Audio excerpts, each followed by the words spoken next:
Assalamualaikum warahmatullahi wabarakatuh.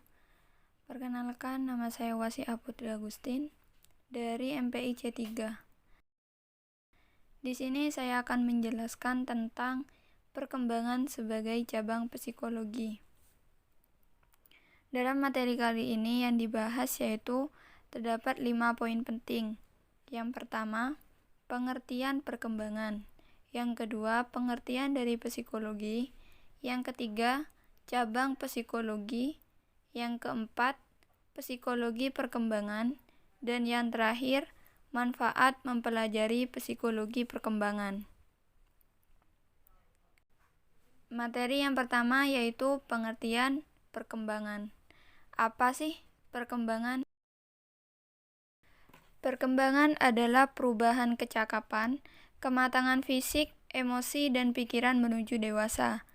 Pertumbuhan manusia akan berhenti saat dewasa. Namun, perkembangan emosi dan pikiran manusia akan terus berkembang.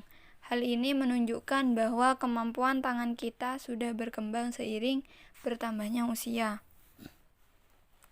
Dalam kamus bahasa, terdapat persamaan antara pertumbuhan dan perkembangan. Namun, ada sisi bedanya juga, yaitu jika pertumbuhan di sini membahas tentang perubahan secara fisik, namun perkembangan membahas tentang perubahan fisik dan juga perubahan psikis. Yang selanjutnya yaitu pengertian dari psikologi. Psikologi artinya adalah ilmu yang mempelajari tentang jiwa, baik mengenai macam-macam gejalanya, prosesnya, maupun latar belakangnya. Ada yang berpendapat bahwa psikologi adalah salah satu bidang ilmu pengetahuan dan ilmu terapan yang mempelajari tentang perilaku, fungsi mental, dan proses mental manusia melalui prosedur ilmiah. Seseorang yang melakukan praktik psikologis disebut sebagai psikolog. Lebih gampangnya lagi, psikologi yaitu dunia yang mempelajari atau ilmu yang mempelajari tentang pikiran dan perilaku manusia. Yang selanjutnya yaitu cabang dari psikologi. Cabang dari psikologi yaitu ada 6. Yang pertama, psikologi umum dan eksperimental. Cabang ilmu psikologi yang pertama ini berfokus pada pembahasan tentang penelitian atau eksperimen dalam bidang psikologi.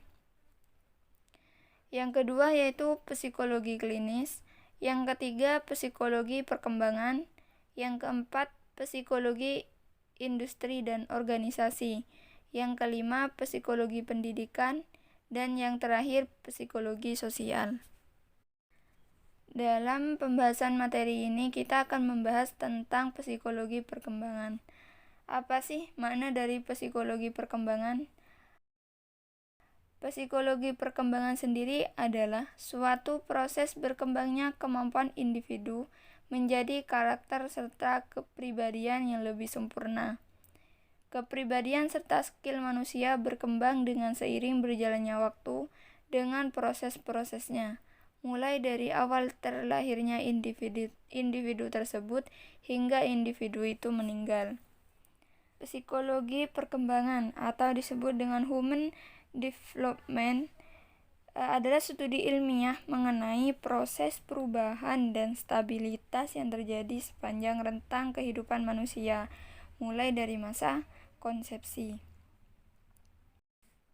Yang selanjutnya atau yang terakhir yaitu manfaat dari mempelajari psikologi perkembangan. Manfaat psikologi perkembangan untuk para guru atau calon guru-guru muda yang pertama, yaitu dapat memberikan harapan yang realitas terhadap anak dan remaja. Yang kedua, dapat membantu kita dalam merespon terhadap perilaku seorang anak. Yang ketiga, dapat mengenali kapan perkembangan normal itu dimulai. Yang keempat, dapat memberikan bimbingan belajar yang tepat pada anak. Yang terakhir yaitu kita bisa lebih paham mengenai tingkah laku setiap individu yang sesuai dengan tingkat perkembangannya. Karena tingkah laku setiap anak itu akan berbeda menurut perkembangannya masing-masing. Mungkin hanya itu yang bisa saya sampaikan. Kurang lebihnya saya mohon maaf. Semoga bagi pendengar bisa memahami apa yang sudah saya jelaskan. Terima kasih. Assalamualaikum warahmatullahi wabarakatuh.